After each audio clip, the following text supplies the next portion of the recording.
Tabia 10 zinazowafanya watu wabaki maskini. Je, umewahi kujiuliza kwa nini watu wawili wanaweza kuanza maisha wakiwa na hali zinazofanana, lakini baada ya miaka michache mmoja anakuwa na maendeleo makubwa huku mwingine akiendelea kuzunguka kwenye mzunguko ule ule wa umaskini? Katika video hii nitakwenda kufundisha tabia 10 ambazo zimewafanya watu wengi wabaki maskini bila hata wao kutambua. Huenda baadhi ya tabia hizi zipo ndani yako, ndani ya ndugu yako, rafiki yako, au hata watu ambao unawafahamu. Ukizitambua mapema na kuzibadilisha, zinaweza kuwa mwanzo wa mabadiliko makubwa katika maisha yako. Usikurupuke kuhitimisha kabla hujasikia yote, kwa sababu tabia ya mwisho ndiyo ambayo watu wengi huipuuza, lakini imekuwa sababu ya watu wengi kushindwa kufikia mafanikio walioomba kwa muda mrefu. Kabla tujaendelea na somo letu la leo, jambo unalotakiwa kulifanya ni kulike video hii, kisha kukaa kwa kutulia na kufuatilia mwanzo mpaka mwisho. Kuna mambo mengi ambayo yatabadilisha maisha yako, na jambo la mwisho litakushangaza zaidi. Twende moja kwa moja tukaziangalie tabia 10 zinazowafanya watu wengi wabaki maskini. Namba 1, uvivu. Moja ya sababu kubwa zinazowafanya watu wengi wabaki maskini ni uvivu. Mtu mvivu ni mtu ambaye huwa anapenda matokeo makubwa, lakini hapendi kufanya kazi kwa bidii, na hupoteza muda mwingi katika kulalamika kuliko kutafuta suluhisho. Ndio maana ukisoma kwenye kitabu cha Mithali sura ya 10 na mstari wa 4 imeandikwa nukuu, atendaye mambo kwa mkono mlegevu huwa maskini, bali mkono wake aliye na bidii hutajirisha. Kwa hiyo Mungu hubariki kazi ya mikono na wala sio uvivu. Kwa hiyo hii ni tabia ambayo imekuwa ikiwafanya watu wengi waendelee kubaki katika umaskini, ni uvivu. Watu wengi wanapenda maisha mazuri, wanapenda mafanikio makubwa, lakini hawapendi kujituma, hawapendi kujituma kwa bidii. Watu wengi wanapenda kupata vitu vizuri, watu wengi wanatamani sana kuishi maisha mazuri au kupata mambo mazuri, kupata mambo makubwa, lakini hawapendi kujituma kwa bidii. Hii ni sababu mojawapo ambayo ni tabia mojawapo ambayo inawafanya watu wengi waendelee kubakia kwenye umaskini. Unakuta mtu anapenda sana mafanikio, anapenda sana maisha mazuri, lakini hapendi kujituma kufikia maisha hayo mazuri. Lakini tabia ya pili ambayo inawafanya watu wengi wabaki katika umaskini ni kukosa malengo ya maisha. Watu wengi wanaishi bila kujua wanataka kufika wapi. Hawana mpango wa miaka 5 hata wa mwaka mmoja. Bila mwelekeo, mtu hutumia muda, nguvu na fedha bila mpangilio. Ndio maana ukisoma kwenye kitabu cha Mithali sura ya 29 na mstari wa 18 imeandikwa, pasipo maono watu huacha kujizuia. Kwa hiyo maono huleta nidhamu na mwelekeo. Siku zote tabia ya pili ambayo inawafanya watu wabaki katika umaskini ni kukosa malengo, tabia ya kukosa malengo ya maisha. Watu wengi wanaishi pasipokuwa na malengo. Watu wengi wanaishi pasipokuwa na ramani. Siku zote malengo au maono yanakuelekeza mambo ya kufanya na mambo ya kutokufanya. Siku zote maono yanakuchagulia vitu vya kuanza, jinsi ya kuvifanya na namna ya kuvifanya. Watu wengi wanaishi pasipokuwa na malengo. Malengo ni kitu cha msingi sana kwenye maisha ya mwanadamu. Ndio maana ukisoma kwenye kitabu cha Mithali sura ya 29 na mstari wa 18 imeandikwa, pasipo maono watu huacha kujizuia. Mtu anapokuwa na maono au anapokuwa na malengo, ni rahisi kujizuia katika baadhi ya mambo. Ni rahisi kujizuia kufanya baadhi ya mambo, kwa sababu yale mambo yanakuwa hayapo katika malengo yake, hayapo katika maono yake. Kwa hiyo tabia kukosa malengo ya maisha huwafanya watu waendelee kubaki katika umaskini. Nataka nikupe mfano. Kwa mfano, au nikuulize swali hili. Kwa mfano, labda uko kwenye umati wa watu. Nataka nikuonyeshe kuna umuhimu mkubwa sana wa kuishi ukiwa na malengo au ukiwa na maono. Usikikosa maono, huwezi ukawa na nguvu ya kujizuia. Siku zote maono huwa yanakupa nguvu ya kujizuia. Maono huwa yanakupa nguvu ya kusema hapana kwenye jambo ambalo sio sahihi.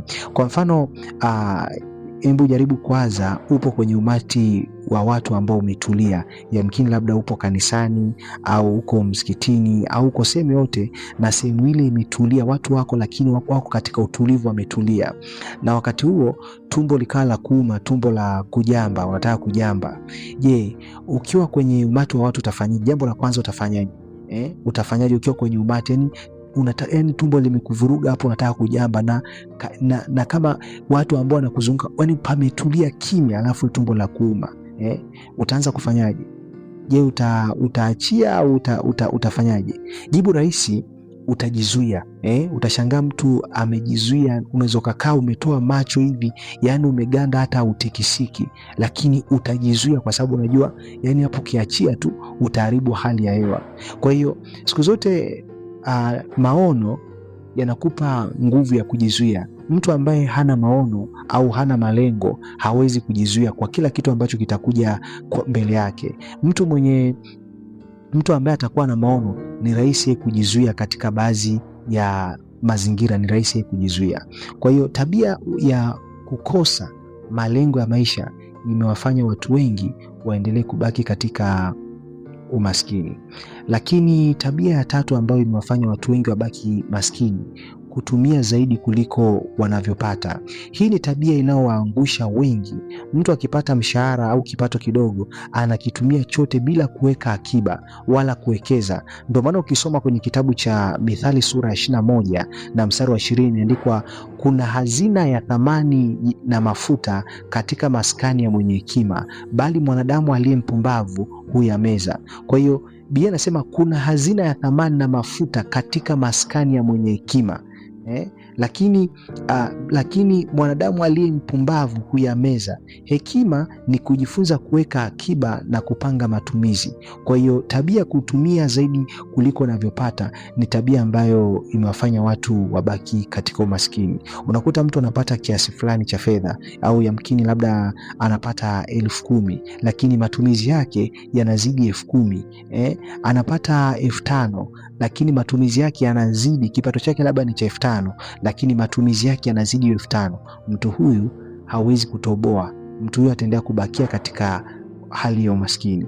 Lakini tabia ya 4 ambayo inawafanya watu wengi wabaki maskini ni kutokupenda kujifunza. Jambo la msingi ambalo unatakiwa utambue, dunia hubadilika kila siku. Mtu anayekataa kujifunza ujuzi mpya, biashara mpya au maarifa mapya hubaki nyuma. Ndio maana ukisoma kwenye kitabu cha Hosea sura ya 4 na mstari wa 6 imeandikwa, watu wangu wanaangamizwa kwa kukosa maarifa. Siku zote maarifa yanafungua milango ya maendeleo. Kwa hiyo kutokupenda kujifunza ni tabia mojawapo ambayo inawafanya watu waendelee kubaki katika umaskini, kwa sababu tunaishi kwenye dunia ambayo kuna mambo yanabadilika kila siku. Kwa hiyo usipokuwa mtu wa kujifunza, basi utaendelea kubaki katika hali ya umaskini. Lakini tabia ya 5 ambayo inawafanya watu wengi wabaki maskini ni kupenda starehe kuliko kazi. Wengine hutanguliza burudani kuliko uzalishaji. Wanapenda kulala, kutazama video muda wote, kupiga soga na kutumia muda mwingi kwenye mambo yasiyo na faida. Ukisoma kwenye kitabu cha Mithali sura ya 20 na mstari wa 13 imeandikwa, usipende usingizi usije ukawa maskini, fumbua macho yako nawe utashiba chakula. Kwa hiyo jambo la kutambua, kila mafanikio yanahitaji kujitoa. Kwa hiyo kupenda starehe kuliko kazi ni tabia ambayo inawafanya watu wengi wabaki maskini. Watu wengi katika maisha ya binadamu, jambo ambalo Mungu amempa mwanadamu ni muda. Muda ni kitu cha muhimu sana kwenye maisha.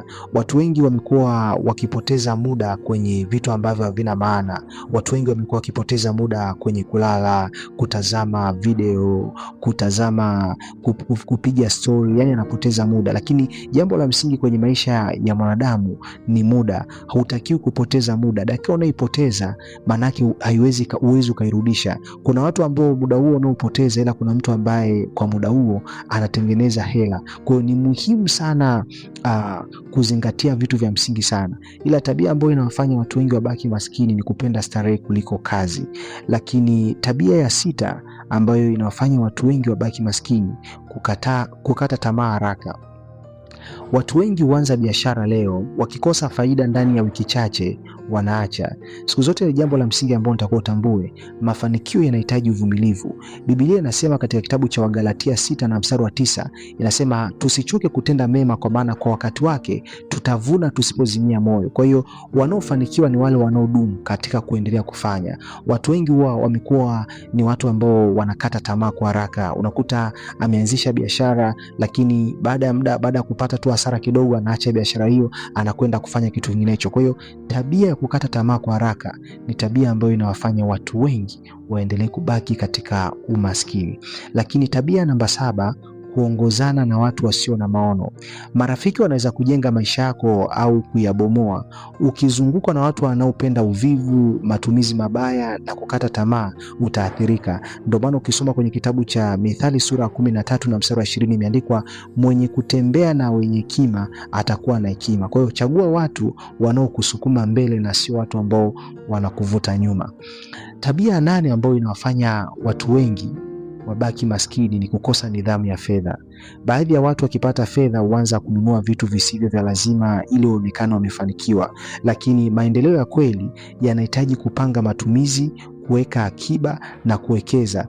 Biblia inafundisha uaminifu katika mambo madogo. Ndio maana ukisoma kwenye kitabu cha Luka sura ya 16 na mstari wa 10 imeandikwa, aliye mwaminifu katika lililo dogo sana ni mwaminifu pia katika lililo kubwa. Kwa hiyo fedha huhitaji nidhamu. Yaani siku zote unapokuwa ukakosa nidhamu ya fedha, utaendelea kubaki maskini.